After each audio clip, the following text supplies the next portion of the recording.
کیا وہاب درانی کا خوف زاور کو پارس سے دور کر دے گا؟ محافظ میں اب وہ ہونے والا ہے جس کا کسی نے تصور بھی نہیں کیا تھا۔ وہاب درانی زاور پر قاتلانہ حملہ کرواتا ہے۔ زاور جب زخمی حالت میں ہوتا ہے تو زاور درانی اپنے بڑے غرور کے ساتھ اس کے پاس آتا ہے اور کہتا ہے کہ زاور یہ تو صرف ایک ٹریلر تھا، پوری فلم تو ابھی باقی ہے۔ اگر تم پارس کے باپ بہزاد سے دور نہ ہوئے تو تمہاری جان بھی جا سکتی ہے۔ یاد رکھو تمہارے گھر میں ایک بوڑھا باپ ہے جو اس وقت ہسپتال میں ایڈمٹ ہے اور ایک جوان بہن اور تمہاری ماں تمہارے منتظر ہیں۔ ان کا خیال کون رکھے گا؟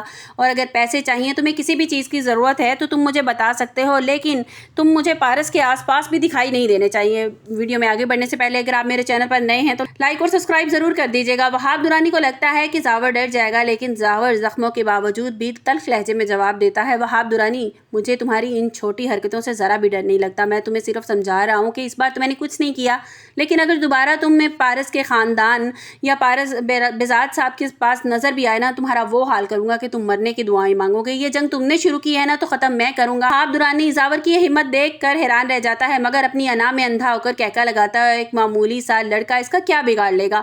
دوسری طرف پارس بھی نادانی کی حد پر ہے، زاور پر شک کر رہی ہے اور اسے جھوٹا سمجھتی ہے۔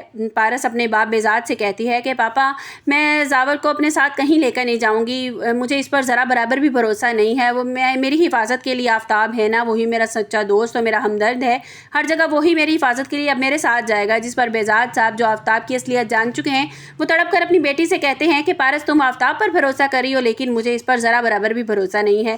جنہیں تم اپنا کہہ رہی ہو نا، وہ آستین کے سانپ ہیں اور ہمارے سب سے بڑے دشمن ہیں۔ پارس حیرانگی سے پوچھتی ہے کہ آپ اپنے سکے بھانجے کے بارے میں اس طرح کی بات کیسے کر سکتے ہیں؟ تب بہزاد صاحب سارا سچ چگل دیتے ہیں کہ پارس کے ہوش اڑ جاتے ہیں۔ وہ کہتے ہیں کہ پارس تمہیں جس طرح اغوا کروایا تھا وہ اور کوئی نہیں بلکہ آفتاب تھا، میرے پاس اس کے خلاف پکے ثبوت موجود ہیں۔ یہ سن کر پارس کے تو پیروں تلے سے زمین نکل جاتی ہے، لیکن وہ ماننے کو تیار نہیں ہوتی، الٹا اپنے باپ سے کہتی ہے کہ پاپا یہ جھوٹ ہے، آپ کو زاور نے ضرور پٹی پڑھائی ہے، وہ ایک نمبر کا جھوٹا انسان ہے، وہ آفتاب کو آپ کی نظروں میں گرانا چاہتا ہے نا، وہ اس لیے سارے ڈرامے کر رہا ہے۔ بہزاد صاحب دکھ بھرے لہجے میں کہتے ہیں کہ بیٹی تم زاور کو غلط سمجھ رہی ہو، وہ ایک ہیرا ہے جس نے اپنی جان پر کھیل کر تمہاری لاج رکھی ہے۔ اب یہ ڈرامہ ایسے موڑ پر ہے جہاں ایک طرف زاور کی زندگی خطرے میں ہے اور دوسری طرف منوں کے بچھائے ہوئے جال میں پھنستی چلی جا رہی ہے۔ آنے والی قسط میں دیکھنا یہ ہے کہ زاور وہاب درانی کی اگلی چال کو ناکام بنا پائے گا اور کیا پارس کو وقت پر آفتاب کی اصلیت کا پتہ چل جائے گا، یا پھر بہزاد کی جائیداد پارس کی زندگی اور ان کی دشمنوں کی بھیٹ چڑھ جائے گی۔ آپ لوگوں کو کیا لگتا ہے کہ پارس کو